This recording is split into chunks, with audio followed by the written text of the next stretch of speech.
ब्रह्मा जी के द्वारा परम तत्व रूप में भगवान शिव की महत्ता का प्रतिपादन तथा उनकी आज्ञा से सब मुनियों का नैमिषारण्य में आना। अथ तृतीयो अध्याय।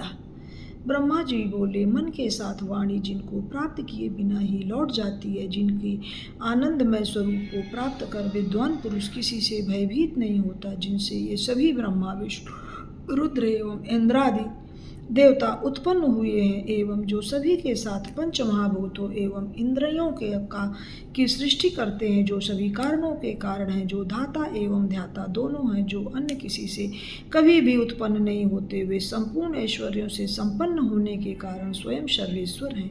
हृदयाकाश में रहने वाले वे महेश्वर सभी मुमुक्षुओं के द्वारा ध्यान किए जाने योग्य हैं, जिन्होंने सर्वप्रथम मुझे पुत्र स्वरूप से उत्पन्न किया और वेदों का ज्ञान प्राप्त किया, तथा उन्हीं की कृपा से मैं इस प्रजापति पद को प्राप्त किया हूँ, जो ईश्वर अकेले ही वृक्ष के समान निश्चल हो आकाश में विराजमान है।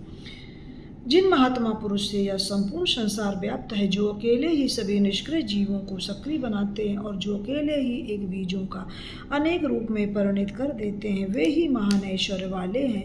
जो ईश्वर इन जीवों से युक्त सभी लोगों पर शासन करते हैं, वे एकमात्र भगवान रुद्र हैं, दूसरा और कोई नहीं। जो सर्वदा सभी लोगों के हृदय में सर्वनिष्ठ होकर के विश्व को देखते हुए भी दूसरों के द्वारा देखे नहीं जा पाते, जगत में अधिष्ठित रहते हैं, जो अनंत शक्तिशाली एकमात्र भगवान रुद्र काल से भी परे और आत्मा एवं आकाश आदि सभी कारणों में व्याप्त हैं, जिनके लिए दिन एवं रात्रि कुछ भी नहीं है, जिनके समान अथवा अधिक कोई नहीं है, जिनकी ज्ञान बल और क्रिया रूपा पराशक्ति नित्य तथा स्वाभाविकी है, जो क्षर एवं अव्यक्त है, अक्षर और अमृत है। इस प्रकार क्षर एवं अक्षर भाव से स्थित है, वे एकमात्र महेश्वर देव ही सर्वोपरि हैं। भगवान शिव के साथ मन संयोग करने से तथा तात्विक रूप से अपने को उन्नति अभिन्न चिंतन करने से जीव सामर्थ्यवान हो जाता है, उनके ध्यान से इस जगत का शासक हो जाता है और उनकी कृपा से अंत में पशु रूप जीव की माया भी निवृत्त हो जाती है, जिसको विद्युत सूर्य एवं चंद्रमा कोई भी प्रकाशित नहीं करता, किंतु जिसके प्रकाश से यह जगत प्रकाशित होता है, ऐसा सनातन श्रुति भी कहती है। ऐसे एकमात्र प्रभु महेश्वर महादेव ही जानने योग्य हैं, उनसे श्रेष्ठ कोई भी पद प्राप्त नहीं किया जा सकता। वे सबके आदि स्वयं आदि एवं अंत से रहित स्वभाव से निर्मल स्वतंत्र परिपूर्ण तथा चराचर विश्व को अपने अधीन किए हुए हैं। समस्त ऐश्वर्य से युक्त से प्रकृति से भिन्न दिव्य शरीर वाले लक्ष्य तथा लक्षण से रहित स्वयं मुक्त दूसरों को मुक्त करने वाले और स्वयं काल के वश में रहकर काल के भी प्रेरक हैं। उनका स्थान सबके ऊपर है तथा वे ही सबके आश्रय स्थान एवं सबको जानने वाले हैं। वे 6 प्रकार के मार्ग वाले इन संपूर्ण जगत के स्वामी तथा उत्तरोत्तर उत्कृष्ट प्राणियों में सबसे श्रेष्ठ हैं। उनसे बढ़कर कोई दूसरा नहीं है। वे अनंत आनंद स्वरूप आनंद राशि रूप मकरंद पान करने वाले भ्रमर हैं। वे अखंड गतिशील ब्रह्मांडों के पिंडीकरण में पंडित और औदार्य पराक्रम गंभीर एवं माधुर्य के समुद्र है। इनके समान कोई भी वस्तु अर्थात परम तत्व नहीं है, इनसे अधिक कोई भी वस्तु नहीं है। ये सभी प्राणियों में अतुलनीय है और राजराजेश्वर होकर विराजमान है। वे अपने अद्भुत क्रियाकलापों से जगत को सृष्टि करते हैं और पुनः अंतः काल उपस्थित होने पर यह जगत उनमें विलीन हो जाता है। समस्त जीव इनके वश में है। ये सबके प्रेरक हैं। ये परम भक्ति से देखे जा सकते हैं, अन्य उपायों से भी कभी नहीं। महात्माओं ने इनकी प्राप्ति के लिए ही व्रतों सर्वविध दानों तपों एवं नियमों का निरूपण किया है। इसमें कोई संदेह नहीं है। मैं ब्रह्मा रुद्र अन्य देवता एवं असुर आज भी कठोर तपों के द्वारा उनके दर्शन की आकांक्षा रखते हैं। वे पतित मूढ़ कुत्सित तथा दुर्जन पुरुषों के लिए अदृश्य हैं, किंतु भक्तजनों के द्वारा बाहर भीतर पूज्य हैं और संभाषण के योग्य हैं। ये महादेव के लिए कहा जा रहा है।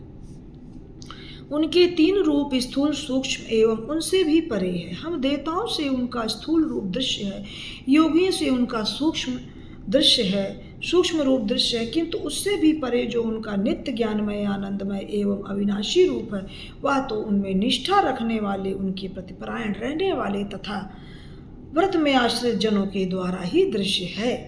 बहुत कहने का क्या प्रयोजन, उस परमात्मा का परस्पर स्वरूप गुप्त से भी गुप्तचर है।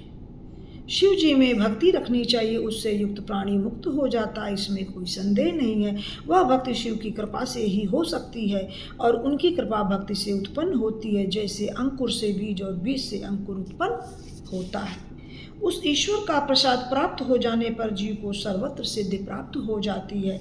सभी लोग संपूर्ण साधनों में से अंत में उसी को प्राप्त होते हैं। परमात्मा शिव को प्रसन्न करने का साधन धर्म है और वेद ने से धर्म के स्वरूप का प्रतिपादन किया है।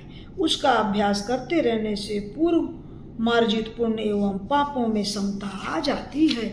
उस साम्य से प्रसाद प्रसन्नता या चित्त शुद्धि की उपलब्धि होती है। उससे धर्म की वृद्धि होती है और धर्म की वृद्धि को प्राप्त करके जीव के पाप का विनाश हो जाता है। इस प्रकार क्रम से बहुत जन्म जन्मांतरों में हुए पापों का विनाश हो जाने पर सांब सदाशिव में ज्ञानपूर्वक भक्ति उत्पन्न होती है। भक्तों के भावों के अनुरूप ही शिव का अनुग्रह प्राप्त होता है। उनका प्रसाद प्राप्त हो जाने पर कर्म का त्याग होता है, जिसमें फल वासना नहीं होती। यद्यपि भक्त स्वरूपता कर्म करता रहता है, तदनुपरांत कर्म फल के त्याग से जीव का शुभ संबंध शिव धर्म से हो जाता है। वह धर्म भी दो प्रकार से का होता है, एक गुरु की अपेक्षा से रहित तथा दूसरा गुरु की अपेक्षा रखने वाला। उसमें गुरु की अपेक्षा रखने वाला शिव धर्म गुरु की अपेक्षा ना करने वाले से 100 गुना अधिक उत्तम है।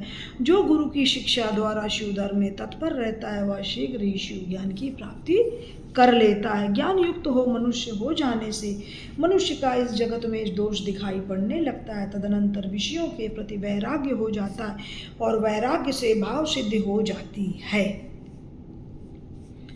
भाव सिद्धि को प्राप्त हुए व्यक्ति की निष्ठा ध्यान से होती है, कर्म में नहीं। ज्ञान तथा ध्यान से युक्त मनुष्य को योगी की प्राप्ति होती है।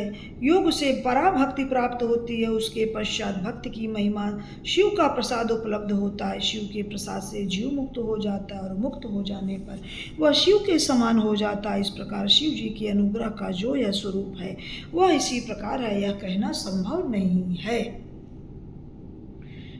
मनुष्य की जैसी योग्यता होती है उसी के अनुरूप उसे शिव जी का अनुग्रह प्राप्त होता है। कोई गर्भ में निवास करते ही मुक्त हो जाता है, कोई उत्पन्न होते ही, कोई बालक होकर, कोई युवा होकर, कोई वृद्ध होकर मुक्त हो जाता है, कोई पशु पक्षियों की योनि में मुक्त हो जाता है, कोई नरक में और कोई वैकुंठादि उत्तम लोक प्राप्त कर पुण्य क्षय हो जाने पर मुक्त हो जाता है। कोई पुण्य शेष होने पर अपने पद से च्युत होकर संसार में जन्म लेकर मुक्त होता है। कोई संसार रूपी मार्ग में क्रमशः जन्म मरण का चक्र प्राप्त कर धीरे धीरे मुक्त होता है। अतः मनुष्यों की मुक्ति अनेक प्रकार से होती है। ज्ञान और भक्ति के अनुरूप शिव की कृपा प्राप्त होने पर मुक्ति होती है।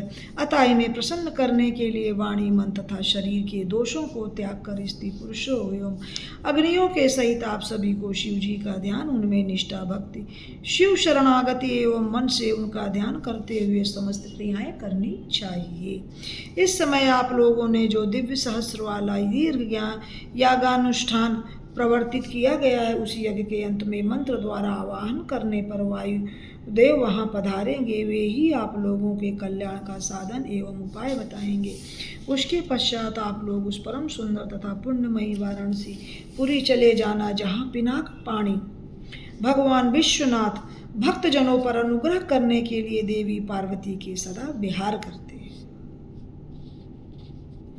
हे श्रेष्ठ ब्राह्मणों, आप लोग वहाँ बड़ी भारी आश्चर्य देखकर मेरे पास आना, तब मैं आप लोगों को मुक्ति का उपाय बताऊंगा, जिससे जन्म जन्मांतर के संसार बंधन से छुटकारा दिलाने वाली मुक्ति आप लोगों को एक ही जन्म में मिल जाएगी। मैंने इस मनोमय चक्र का निर्माण किया है। मैं इस चक्र को छोड़ रहा हूँ। जहाँ इसकी नेमी टूट कर गिर जाए वही देश तपस्या के लिए शुभ होगा।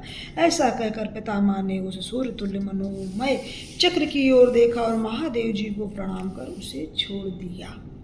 वे ब्राह्मण भी अत्यंत प्रसन्न होकर लोकनाथ ब्रह्मा जी को प्रणाम करके उस स्थान के लिए चल दिए जहाँ उस चक्र की नेमी विशीर्ण होने वाली थी। इसके पश्चात वह फेंका गया कांतिमय चक्र स्वादिष्ट एवं विमल जल से युक्त सरोवर वाले किसी वन में एक मनोहर शिलातल पर गिर पड़ा, इस कारण से वह वन मुनि पूजित नैमिषारण्य नाम से विख्यात हुआ, जो अनेक यक्ष, गंधर्व और विद्याधरों से व्याप्त है। समुद्रों से वेष्टित 18 द्वीपों का उपभोग करने वाले महाराज पुरुरवा प्रारब्ध से प्रेरित होकर उर्वशी के रूप सौंदर्य के वशीभूत हो गए, और उन्होंने अज्ञानवश धर्म का अतिक्रमण करके ऋषियों की सुवर्णमयी यज्ञशाला का हरण कर लिया। तब कुपित मुनियों ने अभिमंत्रित होने से वज्र सदृश प्रभाव वाले कुशों से उन्हें विनष्ट कर दिया।